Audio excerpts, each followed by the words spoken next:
Welcome back to the Wrong Advice Podcast. I'm your host, John Picciuto, and I am extremely excited to have the one and the only Mel Paps on the podcast today. Mel, how you doing? I am well, thanks. How are you, John? I'm good. It's Monday. It's marginally not 1,000 degrees. Humidity's not at 100%, so it's hard to complain. Right, for sure. Why don't you introduce yourself to the podcast audience, which is made up primarily of 95% of people who know you? Okay, well, for the 5% who don't, or for the 95 who know and love me, hopefully, I am Melissa Mianulli, Mel Paps on most forms of social media. I am here in New Jersey. Born and raised Long Island, so I am a trader. I hopped to the other side of the river. Got my cute little 2.5-year-old guy, Anthony, married to who many of you know, Richard of Beer You Are podcast. And Richard. And I am hanging out here, propped up on the couch, due any day with number 2. So this is a nice little treat to kick my feet back and get to chat with you. That I have been excited for what you're doing here, John. Oh, awesome. Thank you. Yeah, this is definitely, I'm going to go out on a limb and say probably my last, but definitely my first pregnant podcast recording. So I think I'll send you a little certificate. To be that person. Send you a little certificate in the mail. Thank you. Obviously, we've had, I don't know, what is it, 15 plus-ish years of friendship. I feel like of all the people that I've met through, my friends' significant others, you've been one of the people that I've been lucky enough to call like a pretty good friend. And that's not to say I don't have that type of relationship with other significant others of my friends, but you and I have always been pretty friendly, and even when we're busting each other's balls, we've had a good relationship. Yeah, I know. We do a significant amount of ball busting. We are very good for that. For sure. But I've always super appreciated that you've kind of always been there for me whenever I want advice with women or, podcast stuff, etc. So that's something that I've always super admired about you, because you are a really good friend, and obviously super thankful for you to hop on the pod today. 15 years of friendship. Do you remember the first time that we met? Oh, this is going to be a tough one. You're really starting out hard on me here. I think it was your birthday, right?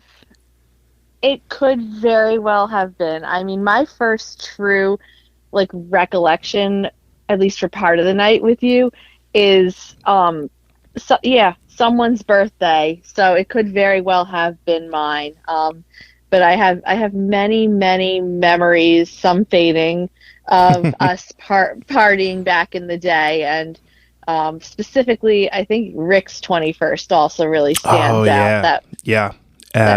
235th. Yes, and then the after party was at the 40/40 Club.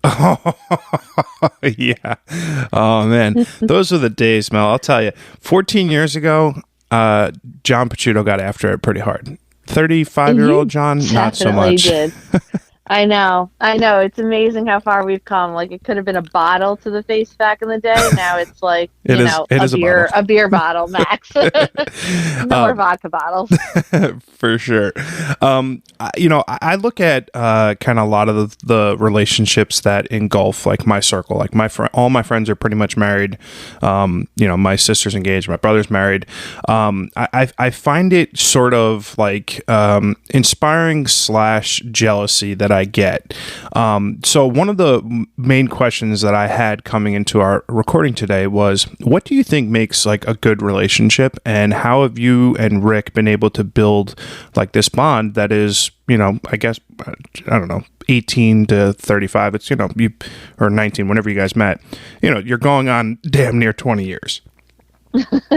It's kind of crazy when you word it that way. I think recently we sat down and we were like, we are lapping a lot of people just in how long we've even known each other. But I think, we sat there and we said that's a true testament to just kind of everything we've been through and how we've grown and how we've actually kind of evolved together. I mean, we met, with our fake IDs in college, and he was just this kid down the hall that I thought was just adorable. And now, here we are going on two kids and a house like that stereotypical, like, American dream kind of thing. And it's like, I think what I would say is that it's behind closed doors.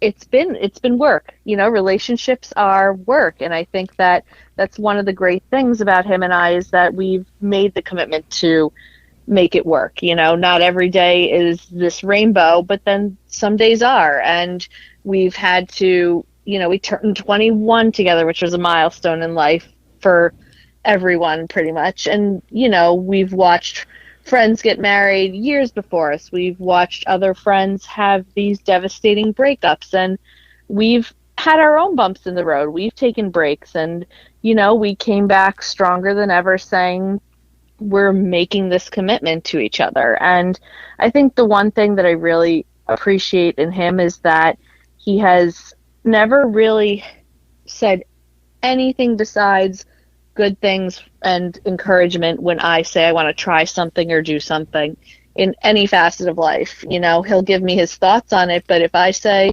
there's this job or there's this side business, I mean, I've tried a million things at this point, and he's always there saying, I support you. And I think the support is really, really critical in making things work and keeping things strong. Oh, absolutely. I mean, I completely agree. I think it's nice that, without having Rick here to hear this, as I'm sure he'll listen. Rick's one of my best. He should, for sure. Yeah.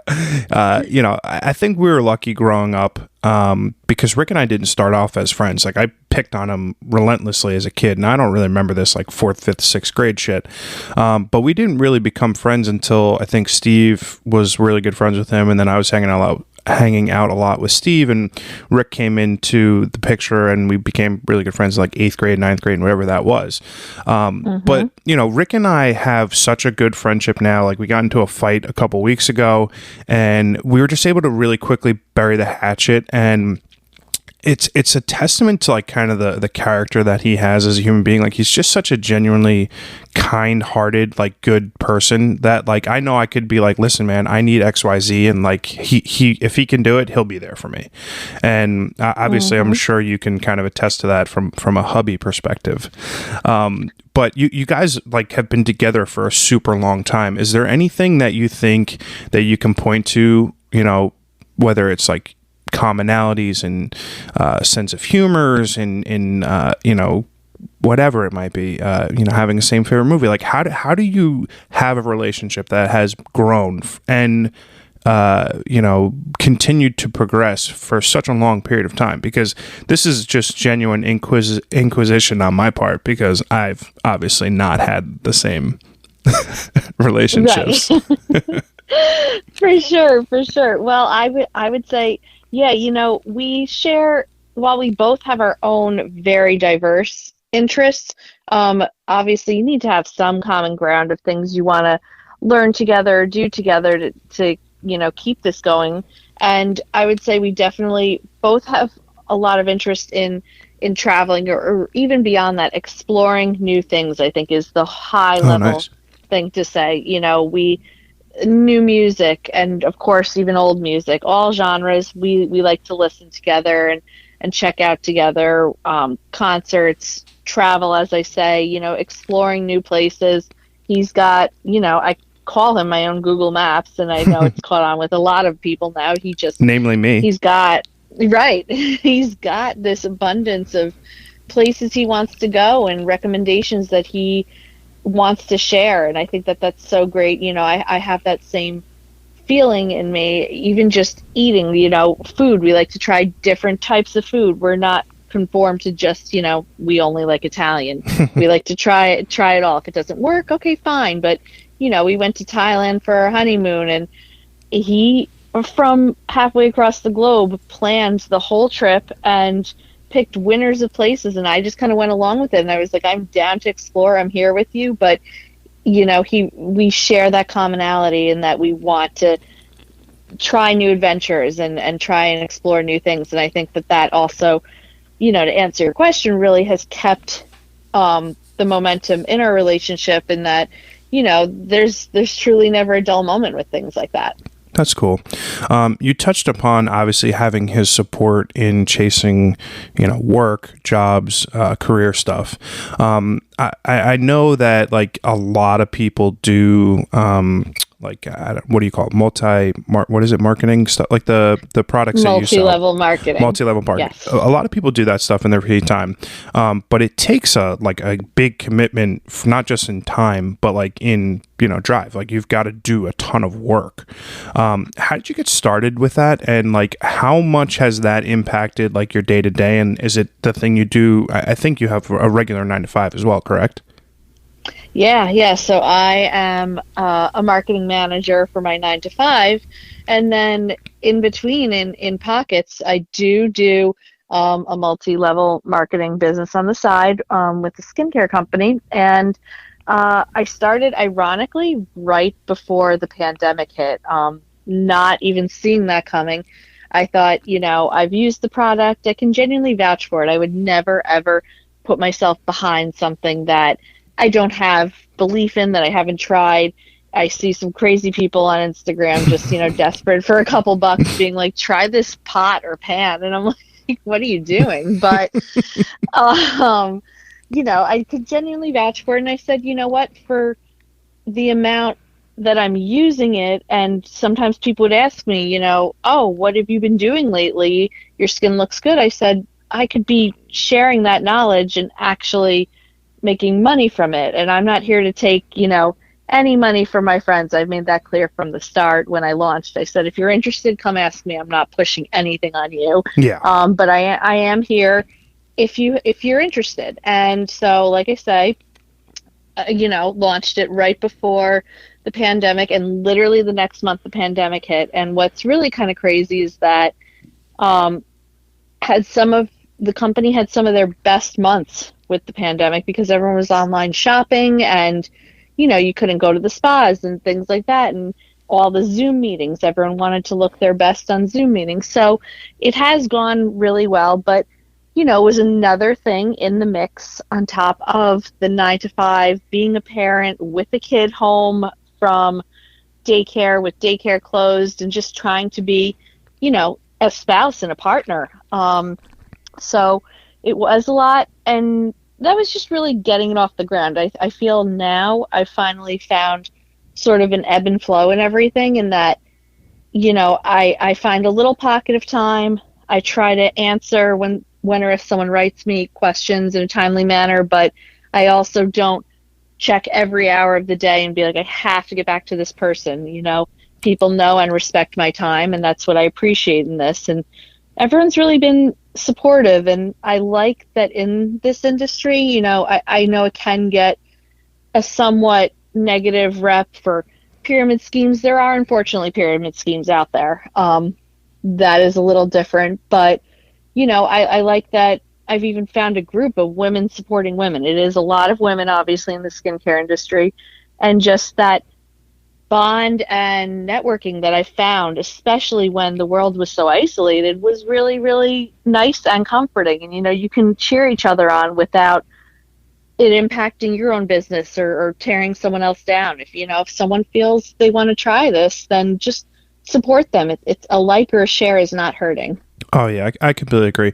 I think one of the, I don't want to use the wrong connotation or word for this, but one of the things that I guess frustrates me about social media and people helping people is that, like, if I post something on Instagram and you see it, all you have to do is double tap it for 1 second, and that helps me.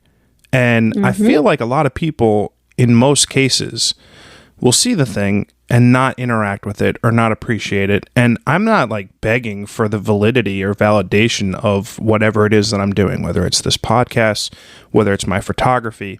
But when you're not asking someone to spend money on something, and, for most part, most of the stuff that I do is not requisite of money, it's disappointing the lack of support you can sometimes feel Yes. in the world. Yes.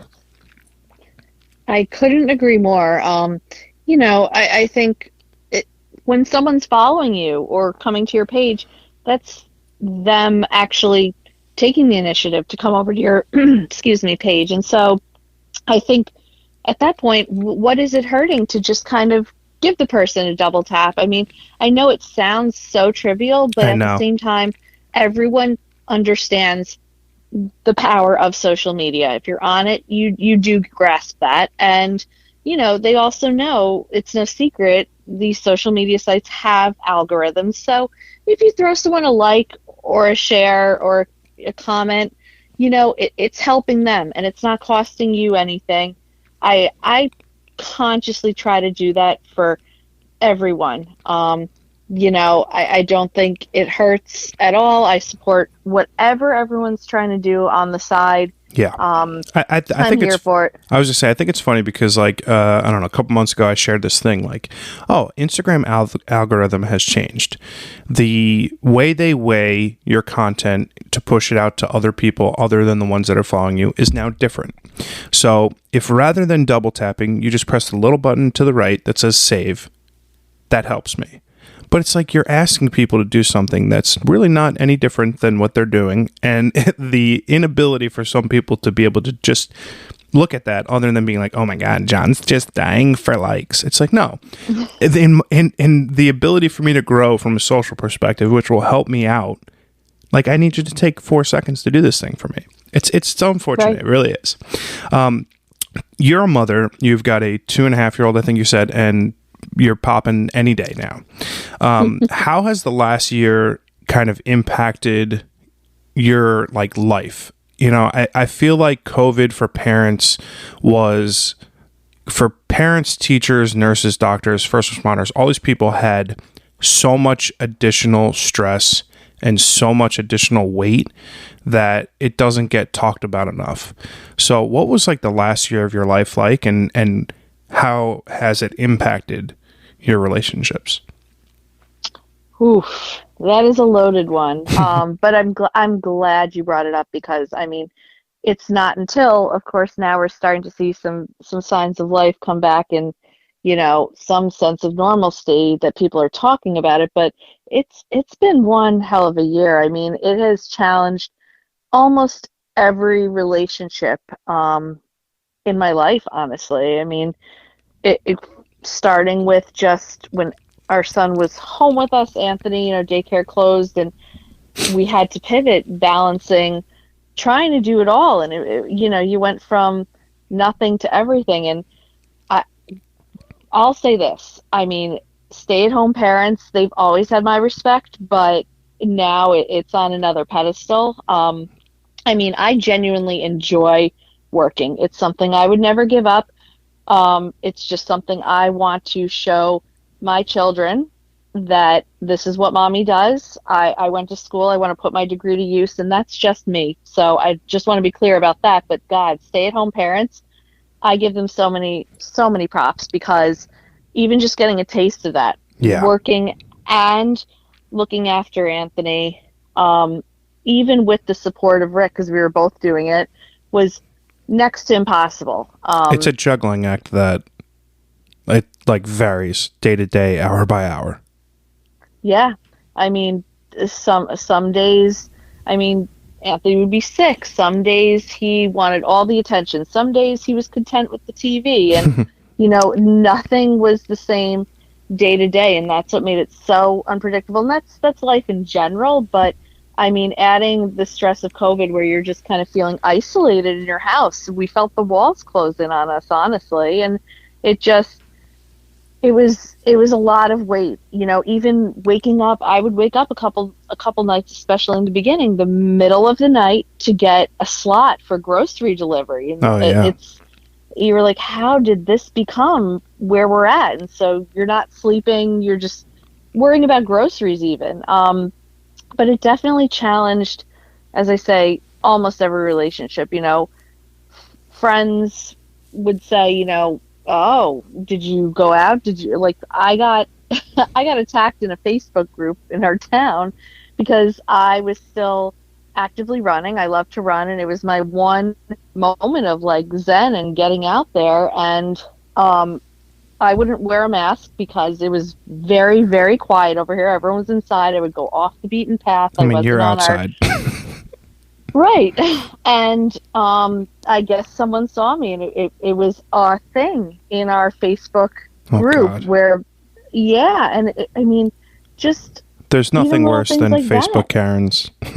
I mean, Oh truly. my, the ultimate Karen came for me. Yeah. And so, and little things like that, when you're already under a ton of stress, like something like that honestly made me cry. And it's like, then you start thinking about your mental health. You're like, if it was before COVID, this wouldn't have phased me. I would have laughed it off.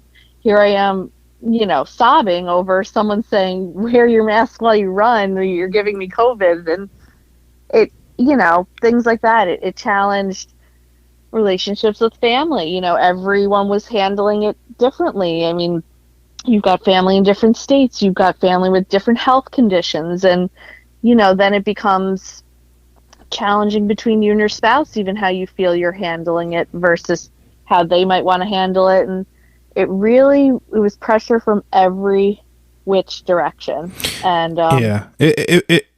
It's obviously going to go down as the most peculiar year in my life, unequivocally. I mean, it's hard to imagine any 12-month stretch being any more confusing, odd, positive, challenging, horrible. It was every adjective that you can associate with life wrapped up into one 12-month bow. You touched on mental health, which I think is super important. And I had some really positive conversations with other people that we know. Like Steve and I had a really nice conversation about it. it was a great episode. Oh, thank you. And I don't think like this is something I wish like 25-year-old John did a better job of, was like talking to like my people, my friends, my family about what they're going through and what I'm going through, and being there more than just on like the surface level. And I think the one major takeaway that I take from this last year is that I'm a lot more cognizant of the things that my friends are going through from a mental health perspective, and wanting to be like that open and available resource for them. And I don't think I was like that before, and I think a lot of people have been like that for sure. But it's been one of those like really strong catalysts for change for a lot of people. And I think it's nice to hear that like everyone kind of went through shit, but it seems like most people are coming through it a lot better, and some with more children. Yeah, yes. Yeah, I couldn't agree more. I think that from a female perspective, when it comes to mental health, you know, some of us are a little more cognizant just because going through motherhood makes you that way. I found, Mm-hmm. before I admit, before I became a mom, I wouldn't necessarily check in on all my friends and family. Hey, how are you doing? But having become a mother, it's just kind of something that, postpartum is real. A lot more women are talking about it now, and that kind of filters into the whole mental health thing. And so even if someone's not a mom, I check on my male friends, my female friends, whatever have you, like, how are you doing? And it's just something that, I'm trying to be a better listener. When I actually ask that question, I shut up and I listen to what someone's saying. And I think that there's a lot more of that now, as you say, with this last year of, my gosh, just the feeling of isolation, just so many different feelings that people have felt, and they're all validated. And so I'm glad that more people are checking in and talking about it and listening. Yeah, I think it's probably the benefit of having started this podcast is my ability to try to be more vocal about the things that I'm going through and feeling. And I for sure was much more private and reserved on every spectrum of life. And I think that's a huge takeaway for me, because I feel like in just the last few months, the growth internally that I've experienced has been tremendous and super rewarding. You mentioned motherhood, and I've spoken with a lot of people about what gives you confidence in life, and how have you been able to be successful, and all these work related and life related themes. When you become a mother, does that become your greatest success to date? Does that become the only thing that you can necessarily really worry about being really, really good at? I would honestly say yes and no. It's not the only thing for me. It's just, and again, everyone has their own take on it. But for me, I consider success on several different sort of scales in my life. Mm-hmm. But I would say this, when I became a mother, that I definitely, have been able to put in perspective more what matters and what doesn't. Like, my family does come first, my child, anything for them first and foremost. Mm-hmm. But it is not the only thing in my life. Oh, I'll yeah. fully admit, I will fully admit, like, work is not my number one. I used to work crazy hours and, be proud of it. Oh, I'm so tired. I'm working all these wild hours, and, it's not about that anymore. I do work because I enjoy it. I genuinely do, but I think that just the perspective changes. There's far more important things in life when you become a mother. Yeah. I think that perspective has been, I don't know if it's been super escalated because of the last year, but for me, understand, like, I've had to take a step back from what I want out of, like, my day to day, like what my job wants to be, what my hobbies are, and like how I allocate my time throughout life. And I think without the last 12 months, I wouldn't have been able to do that. But it's nice. I mean, I think it's very honest, or you'd be like, yeah, I don't consider one thing to be the definition of success for me. I think that's pretty great. Thanks. Yeah, I just, it's success, as I say, can be measured on many different calibers and levels, and so I have different gauges. But yeah, I think that's sort of my main takeaway, especially from the last year, but definitely also since I became a mother, is just, finding that balancing and recognizing that you can be successful, whatever that means to you, in several different facets, as long as you have your priorities right. How do you find balance in your day-to-day life? I mean, obviously I know that's going to change significantly in the next week or so. But like, in terms of finding that, nirvana of time, whether it's like focusing on your son, focusing on your work, focusing on your side hustles, like, how do you juggle all of that? I mean, honestly, it's taken a lot of conscious practice and some learning. I mean, definitely, I will say, couldn't do it without Rick. But sometimes, even now it's 2 years ago, for example, I decided to run the marathon and raise money in honor of my late aunt, who passed from GBS, which is a form of brain cancer. And, that was a heck of a lot to balance it all out. I was still working. We had Anthony as a pretty young child around the house, and then just taking what would sometimes be a couple hours to go out for a run. So everything, it was an ebb and flow, and we kind of had to sit back. And I say we, I know you asked the question of me, of course, this is me on your podcast, but I say we a lot because I really have to attribute the fact that Rick is a great support system.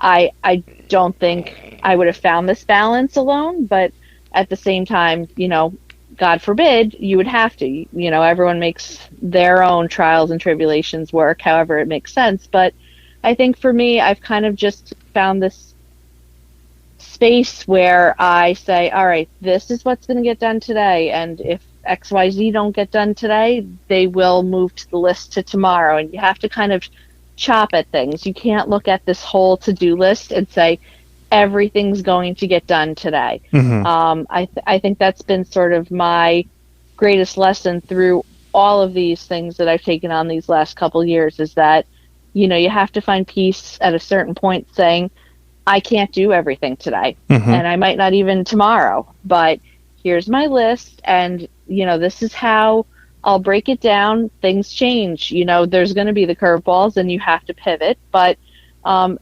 having that sense of peace and acceptance that you can only do so much. You're one person, and that's really the way that I've kind of gotten to this place where I'm able to juggle these things and find time for everything that I want to. I like that.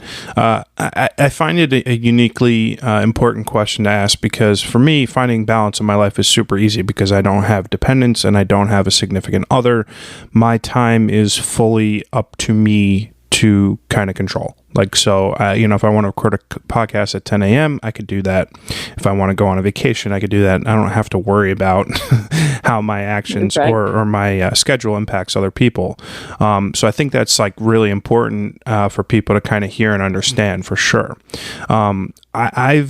I mean, like I said, we've known each other. We're approaching the 20-year mark. I've always felt like you've had a level of comfortability and confidence in your own skin that I don't know if it's rare, but it is like a nice kind of refreshing, confidence in yourself.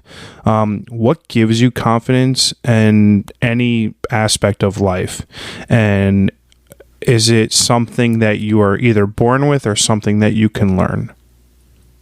Oh, well, first of all, thank you. I feel that's a really kind compliment. You're welcome. But I would say honestly that the confidence, I guess, that I don't even necessarily realize I have, but hearing from you, I could see why you say that. Um, I guess it's really just this drive that I've always kind of had to a degree. I do have a competitive side that is sometimes almost to a fault, but I again, it's the same thing with how I measure success. I guess I would say for confidence is that you kind of just pave your own way, and you really just. This is a tough one, actually. I mean, when you're not very aware that you have this level of confidence. Well, I mean, uh, I don't know if that should come as like a huge surprise to you. Like you've come off extremely comfortable in the like human being that you are. Like you are unapologetically yourself, which I strive to do every single day. Be who I want to that'll be. okay. I'll give you that one. Yes. You know, I I would say more I'm unapologetically myself. That has actually always kind of been my thing. I wasn't the cool, popular girl in high school.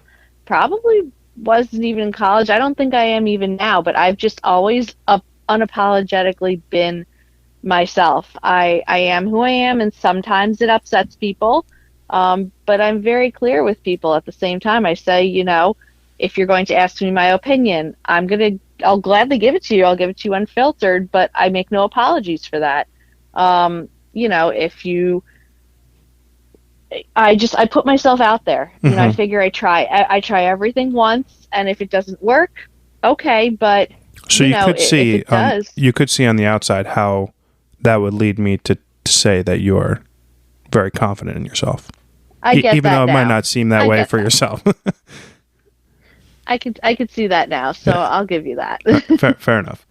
Um, I like to look at like the grand scheme of my life, like in time brackets, like this 5 year stretch, this 10 year period, high school, college. Like it's very easy to kind of break up your life in some distinguishable amount of time. When you become a mother, do you stop kind of having this like multiple year plan? Like for me, it's very easy for me to say, I want this 5 year plan. I want to do this in this period of time. I want to do this in this period of time. Is that something that kind of goes away when you're now like caring for another human being? And if not, where do you see yourself in 5 years? I would say that, there's certain things I know I want for my children and my family in coming years, whether it's a bit more space, potentially a bigger house in 5, 10 years, give them the things that they deserve in life. It's more that sort of perspective now. Hmm. But in general, I've definitely scaled back on, my chunks of time in my life. To be very frank, I found it's almost morbid and depressing if I look at things that way. Rick and I will sometimes look at each other and say, oh, when Anthony celebrates his 21st birthday, we're going to be in, what is it? Old math, maybe our 60s. I don't even know. But things like that actually make me a bit depressed. So it's forced me to actually take a step back and be more present, which I really do appreciate. I'm trying to live in the moment and not think in 5-10 years this will happen, or I want this to happen. I definitely have goals, don't get me wrong. As I said before, and as it's become clear, I'm always working towards something, but Hmm. I really have curtailed a lot of that chunks of my life, besides just having certain things I know I want for my family and for my children. That's nice. I have worked very hard over the last year to be like very present in the moment and cognizant of like what's going on a day-to-day basis, and not forecasting my future too much, because I feel like there was a certain number of years in my 20s where I was like, well, by the time I'm 25 I'll be doing XYZ, and by the time I'm 30 I'll be doing XYZ. And it's not like the healthiest or most productive way to live a life. And I think it took like this crazy year, this cataclysmic shit show that it was, for me to gain that kind of perspective on time, because you don't get a guarantee for tomorrow. Like there's so much that can transpire in life that there's no sense in, targeting out a year from now or 6 months from now or whatever it might be. And granted, there are, restraints on things, but I think what's really impacted me greatly over the last year is it's not too late to start something new, and it's not too late to go for something that you want today.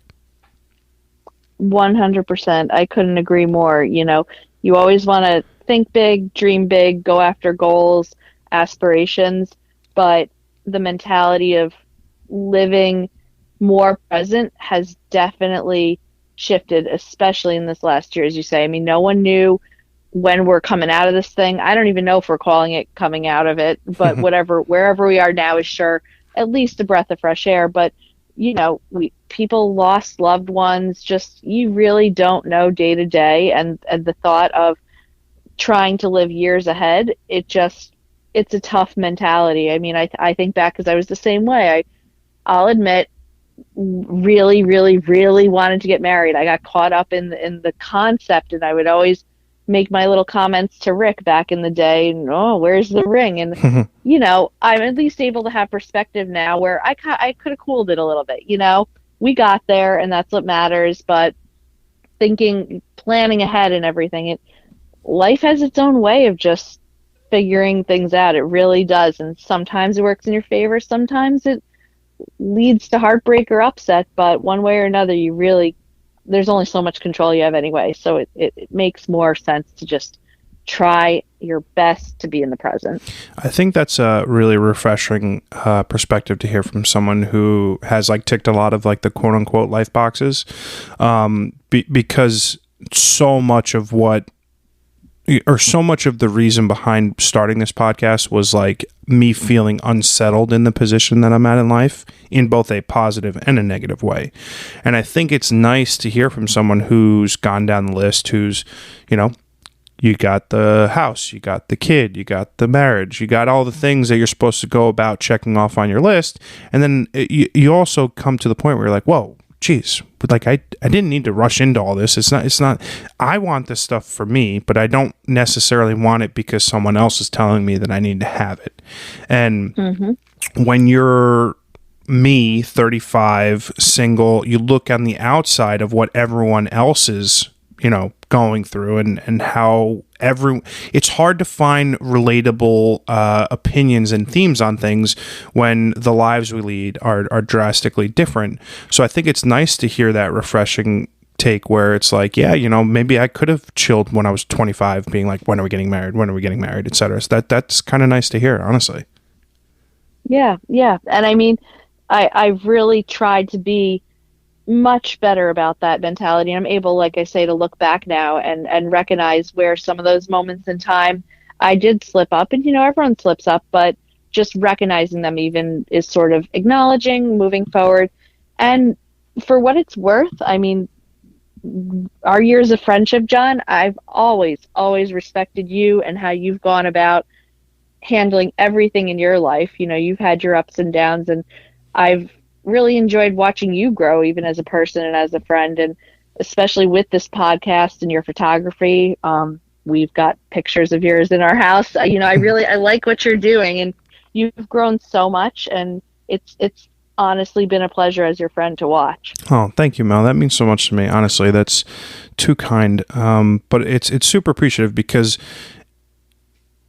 we get caught up in this social media world where we like demand this instant gratification for something that we're doing immediately in the moment. And I think what gets lost on, posting something that you want people to like or starting something that you want people to follow, you get lost on really it being just important to like your people, right? And like when I hear something like that means the world to me. And I think like that's going to carry me for the next, few weeks, few months, like to give me the confidence to keep doing the things that I'm doing. Because while it's scary to make risks and it's scary to like chase dreams, it's also super rewarding when you get someone to say something like that. So thank you. That means a lot.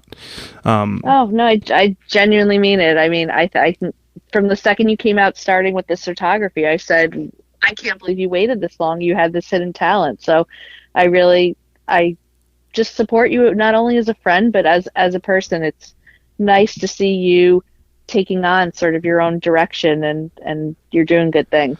Thank you. I love you. I appreciate that. I think what you brought up a very important point, by waiting too long. I think it's so easy, and I'm speaking from extreme personal experience here. It's so easy for people to go through their life ignoring the things that they're passionate about. And it's funny because like I'm cleaning out, some old bins and storage things and stuff. And I found all these hilarious pictures that I took when I was a kid on like disposable cameras. I mean, like hundreds of photos that I took like on trips to the UN and the Jersey Shore. And I was like, Jesus Christ. I was like, I was always into photography. Why did I never realize it? And I think people get so lost in what makes them happy because we're told we need to make a lot of money. We need to drive a nice car. We need to have a nice house. We need to have 2.5 kids, and we need to get married. And for a long time, those were the only things I was focused on. My 20s, I mean, it was all about going to the clubs and getting drunk and getting bottles and going to Miami and Vegas. And like, don't get me wrong, I had a lot of fun, but not many of those experiences were anything other than fleeting moments of like ecstasy, right? They weren't substantial impacts on my life. And I guess that clarity is something that you only gain with time, right? It's the only thing that you are able to do as you get older is be able to look back and be like, oh, well, how come I didn't know that then? And I think that's how life works. It's all part of the learning experience. I mean, I find myself, it's interesting you say that. I find myself sometimes falling into that, what I would tell 21, 25-year-old Melissa.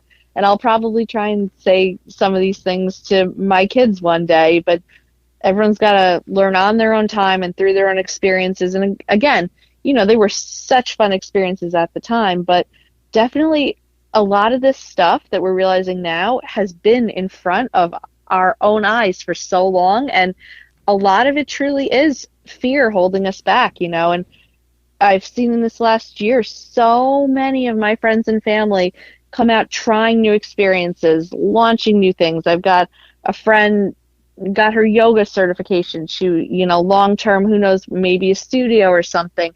I've got you doing your thing, Rick and Steve with their beer podcast. Those are just a couple off the top of my head. And it's so great to see people kind of letting down those barriers and saying, you know what, I'm comfortable in my skin. I'm going to give this a try and see where it goes. And it's been a beautiful thing for so many. Oh, I completely agree.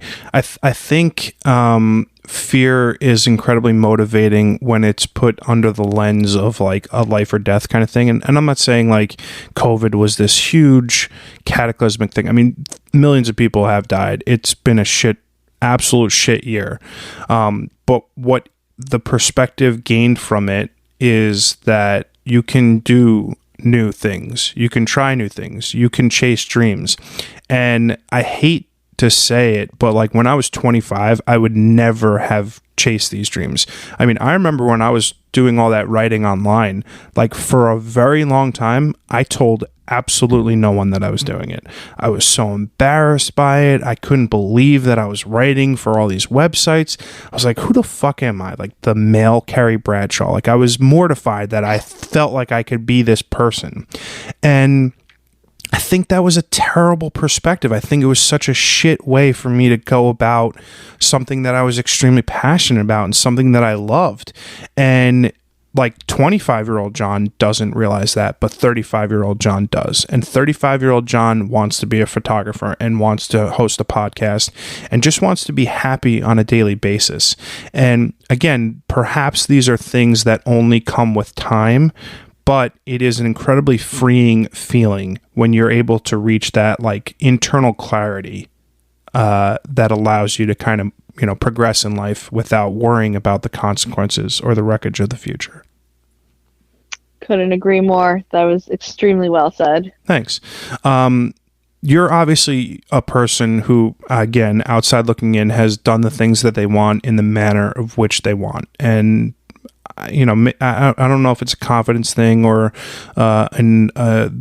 you're maybe not need to worry about other people's opinions, but I'm curious what in the lens of motherhood, in what I think is probably one of the, you know, parenthood to me is a huge thing. Like your life is almost no longer your own because you have to worry about, you know, the lives of these children.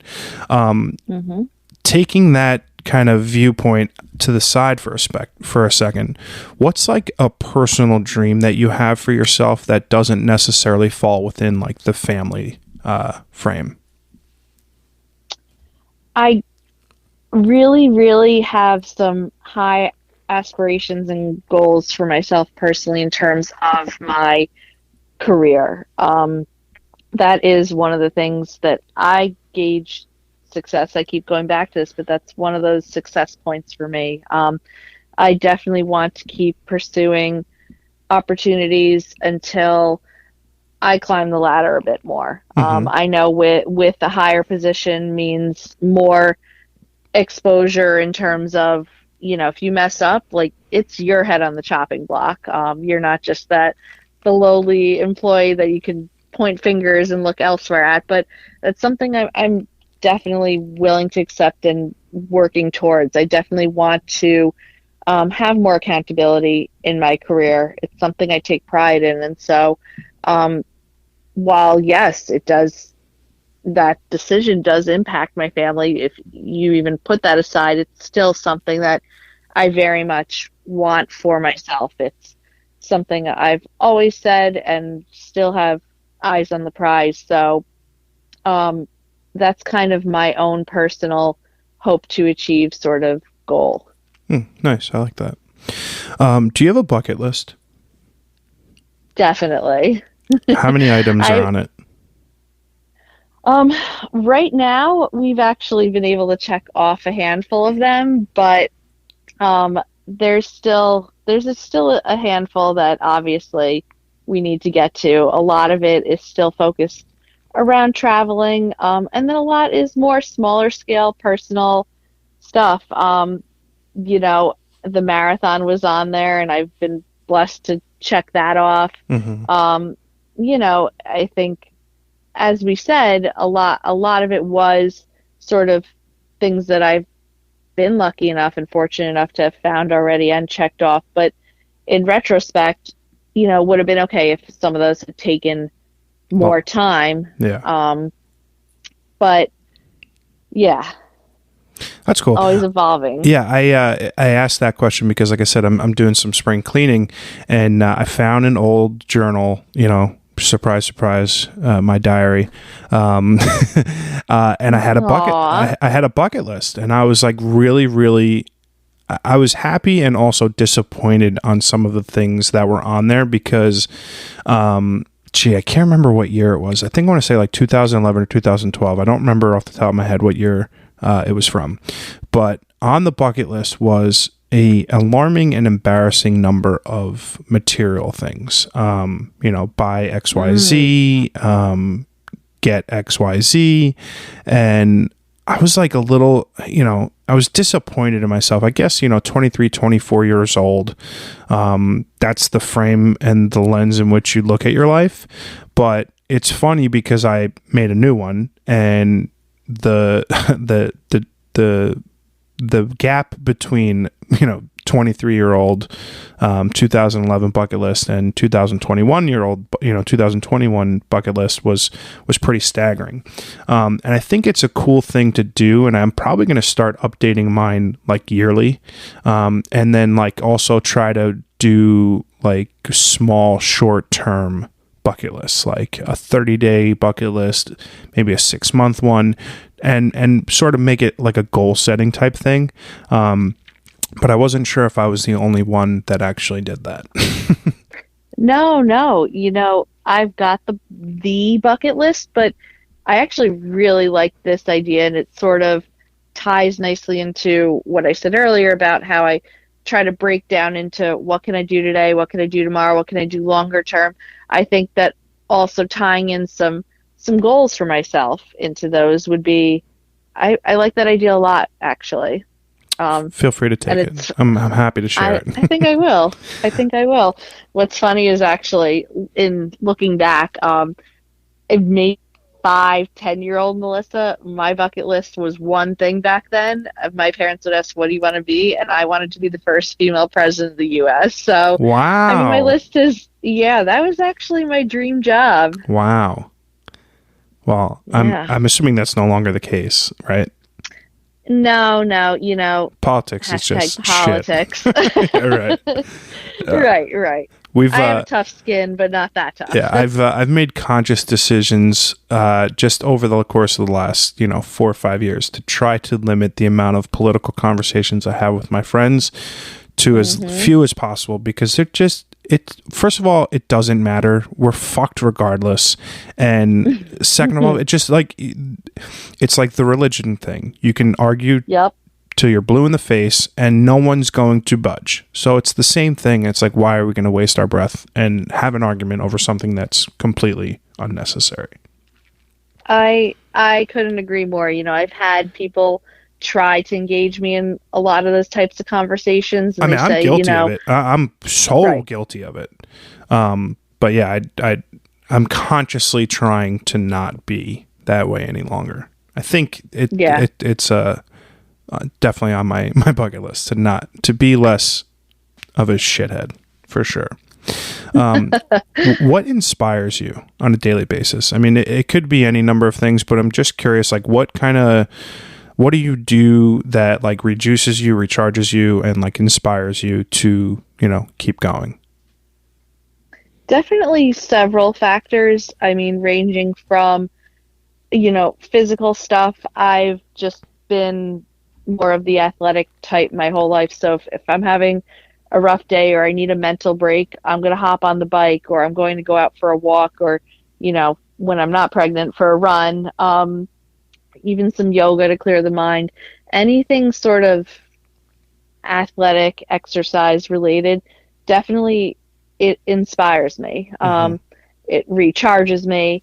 Also, just you talked before about writing. I love to write. I mean, even if I just am jotting stuff down, if I'm having, a moment of inspiration or a moment of upset, I'm going to be writing something down, getting that feeling out, like thinking through it, maybe talking about it if I need to, but definitely inspires me, and it gives me a moment to kind of let the idea evolve. Love that. So kind of writing also. And then sometimes it's just as simple as, and this is going to sound so lame, but Rick or Anthony looking at me and just giving that smile, you sit back and you're like, this is what it's about sometimes, just knowing that someone has placed their trust in you and they're happy. And that gives me happiness and inspiration. Oh, I love that. That's really sweet. Not cheesy. It's sweet. I like that. Thanks. I like to spend the last little bit of my podcast episodes with a couple quick hit questions and then like a couple deeper ones. So for the first quick hitter, what is your favorite book? Ooh, anything Jodi Picoult. I can't pick one favorite, but I love her as an author. Nice. What's your favorite movie? Oh, The Lion King. The original, right? Yeah. Oh, yeah. Yeah. Because the new one, in my opinion, was a disaster. And I love Jon Favreau, and it just didn't do it for me at all. No, it was a bit disappointing. You got to go original Lion King. I think we saw it 7 times in theaters alone. Oh my God. Yeah. That's a kid thing, right? Yeah. Well, I still watch it now. I mean, I have my son for a reason. Yeah, nice. What's your favorite food? Ooh, it's a tie between sushi or tacos. Taco Bell, if we're being very specific. Fuck yeah. Cheesy gordita crunch till I die. Naked chicken chalupa's back. All right, fine. But cheesy gordita crunch for sure. All right. I recently had a conversation with someone on one of the dating apps, and when they told me that they had never, ever had Taco Bell, I was like, well, I mean, you seem great, but there's just no chance that this will ever work. I can't be around someone with that level of negativity in my life.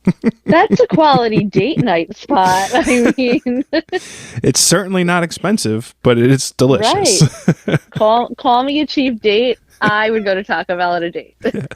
Ditto, for sure. Do you believe in an afterlife? I do. I didn't always, but I do as of late, yes. I like that. Same. What was the best piece of advice you've ever given? That I've ever given? Or received? My gosh. I guess, I mean, somewhere along the line, it had to have been something about being authentic and true to yourself. I like I say, I struggled a lot through my school years of not having confidence in myself. And, it ironically took me listening to my parents, every parent's always like, have faith in yourself. But it really took me listening to my parents when they said that to finally be comfortable in my own skin. And so being true and authentic to yourself is really just the one-liner that stuck with me. Nice. I like that. What is one recommendation you have for everyone listening today? It could be a book, it could be a podcast, a movie, TV show, whatever. What's one recommendation that you have? I would say, you're probably going to laugh, but I have listened, especially over the last year being cooped up in the house with Rick, to a tremendous amount of Joe Rogan podcasts. And what I thought would be, just a BS kind of guy's show has really actually changed my perspective a bit. He brings on some pretty fascinating guests, and I've learned a lot, ranging from some of these crazy theories that people have to some real serious facts in life and, some good life lessons. And so, again, it sounds ironic, probably coming especially from me, but I would recommend him, and Rick's probably going to be shocked. If he makes it to the end of this podcast and hears this, he's going to be shocked. He better fucking make it to the end. It's one of his best friends and his wife. About this. We'll know if he comments, go Joe Rogan. Well, here's my thing. I struggle mightily with Joe Rogan. I go back and forth weekly because, like you said, occasionally he has some incredible guests. I mean, Neil deGrasse Tyson, like he's just had some like truly remarkable conversations with people who like goes from super famous to like completely obscure and everything in between. But then he also says like such stupid shit. And I understand he's just a guy, like, right? He's just a person and he's just a comedian, but he's unfortunately reached this level of notoriety and fame and a audience that is so huge that it unfortunately becomes somewhat of an obligation for him to be a bit more mindful about the stuff that he's doing. And I would imagine he's struggling with that right now. I think the burden of the contract that he has and all of the PC police that he gets on a fucking daily basis must be exhausting. And I think part of him doesn't care. But I bet, a small part of him does. And I used to listen to the podcast religiously, and I don't so much anymore. I catch the YouTube clips pretty much whenever they post like those short 5-minute, 10-minute clips of the guests and stuff. And I just struggle with him. It's one of those things. It's like you love to hate him, you hate to love him. It's like it's a very, very peculiar thing because it was such like appointment listening for me for so long on my commutes. It was like the only thing that I listened to. And like, it's I guess it's, you just, these things happen, you morph and you grow as you get older for sure. But I do find that a very interesting choice for you. I kind of like that though. I also would add, a book. I mean, I think that everyone needs to read at some point is just, quite simply, don't sweat the small stuff. I mean, absolutely. It's classic, but it's just that. It's classic, it's truth, and it's just straightforward and simple, and everyone could benefit from that. If they have not read it, do it now. The 2.0 version of that book, The Subtle Art of Not Giving a Fuck, is also a wonderful book that people should read, which could be my recommendation for this show, but it's not going to be. I'm going to cop out and plug your husband's podcast. And if you like beer, you need to be listening to the Beer You Are podcast on Apple and Spotify and 500 other different platforms, because my two buddies, Steve and Rick, have the best beer podcast on the planet, and you need to be subscribed and listening all the time. Shameless co-sign plug. That one. I co-sign that. I wasn't sure if I was just allowed to cop out and go with that one, so thank you for doing that. You saved my ass because I really wanted to, but I co-sign that fully. Thank God. Mel, I think it goes without saying that I love and admire you. I'm tremendously happy that our relationship has stood the test of time and we've been able to get to the level of friendship that we have today. And I'm super appreciative of you as a human being in my life. And thank you so much for coming on the podcast today. I really enjoyed our time. The feeling is so mutual, John. It's been, as I said, great having this friendship evolve over the years and watching you grow personally and professionally and our ups and downs in life. You've always really been there for me. And for Rick, you found a great balance. As I said earlier, even when we had some of our struggles in our relationship, you've always been sort of that great neutral person that just cares enough for both of us and was rooting for us, that you were there. And so I appreciate you, and I know there's a lot of good things to come for you. Oh, thank you so much. I love you.